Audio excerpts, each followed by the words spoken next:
မိုးရသည်ရဲ့ညတွေဟာဆိုလို့ရှိရင်အခုမြင်ရတယ်လို့ပဲ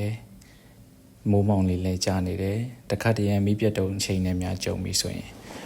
မောင်တီကြီးဆိုပြီးတော့ဒီလောကလုံးမှာတိတ်ဆိတ်ငြိမ်သက်တယ်လို့ခံစားရတယ်ဒီချိန်မှာကိုက page မှာလက်ရှိ update ဖြစ်နေတဲ့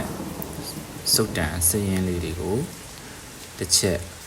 ပြန်ကြည့်နေမိတယ်ပေါ့နော်လက်ရှိပဲစုတ်တန်နေရှိနေသေးတယ်ဆိုတာကိုပြန်စစ်နေမိပါတယ်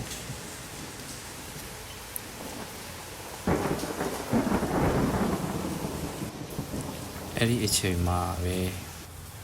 မိုးလေးခပ်ဖြောက်ဖြောက်ကြာလာတယ်ဒီရွက်ကလေးတွေပေါ်မှာ